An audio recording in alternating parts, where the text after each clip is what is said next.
Na terça-feira, o FMI escreveu no relatório sobre Portugal que seria importante que fossem clarificados os critérios de elegibilidade do programa de compra de dívida pública do BCE. Ontem, o Primeiro-Ministro fez esse mesmo apelo. Quais são as dúvidas que restam em relação a Portugal?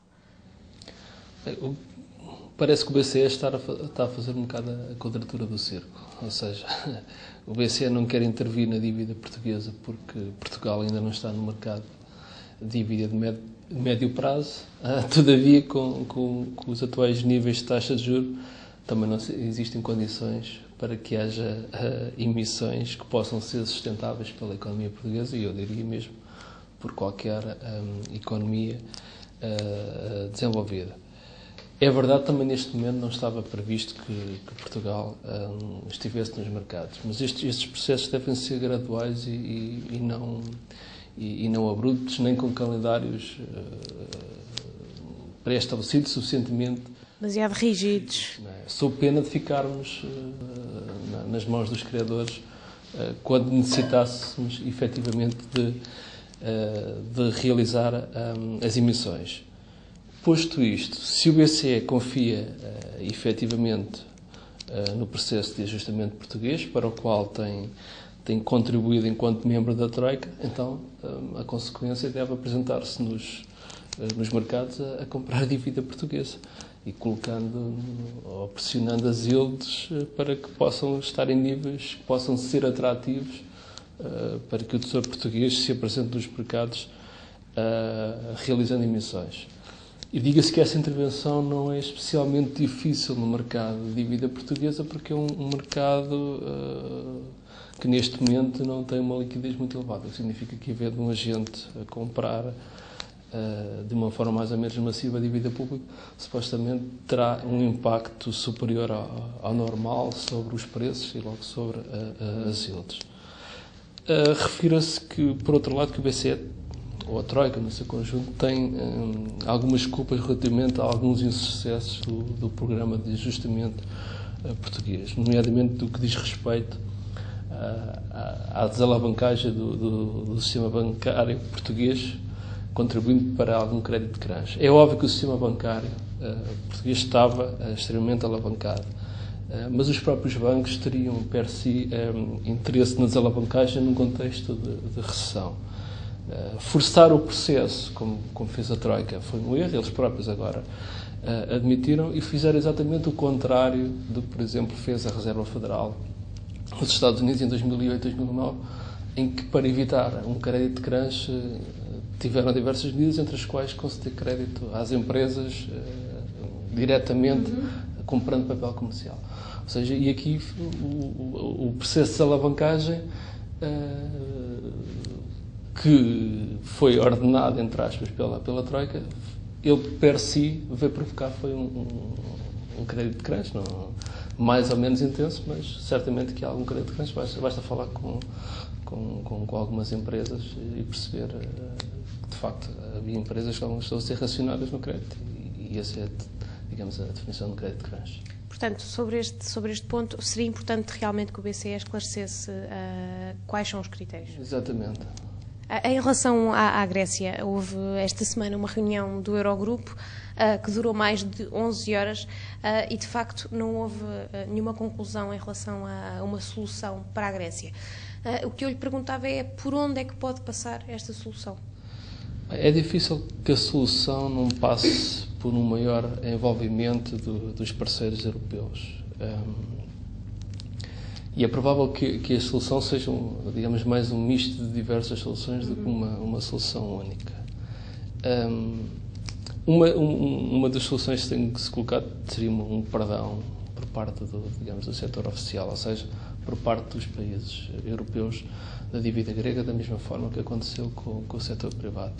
O problema é que este tipo de solução é muito difícil de gerir do ponto de vista político, perante as opiniões públicas nacionais, que são democracias e que têm eleições, nomeadamente a Alemanha terá eleições legislativas no próximo ano.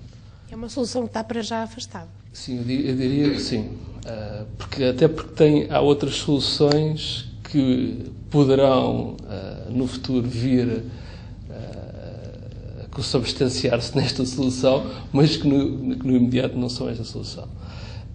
E uma dessas soluções passa pela criação de um fundo que permitisse financiar o Estado grego no sentido deste vir a recomprar toda a sua dívida que está em mercado secundário.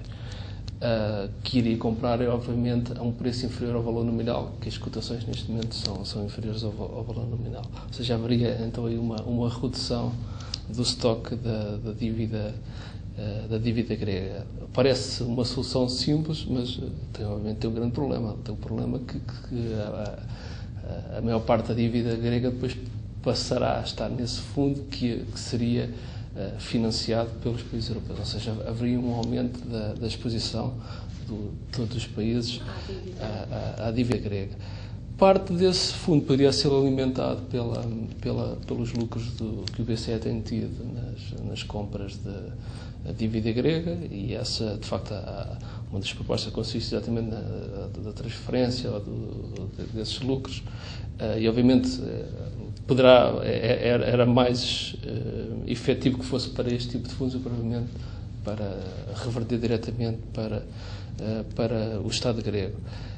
No atual contexto de uma espiral recessiva em que se encontra a economia, creio que as diversas soluções terão que ser acompanhadas também de reduções nas próprias taxas de juros cobradas à dívida grega e dos próprios prazos de pagamento. Caso contrário, digamos que o desfecho será a bancarrota do Estado grego.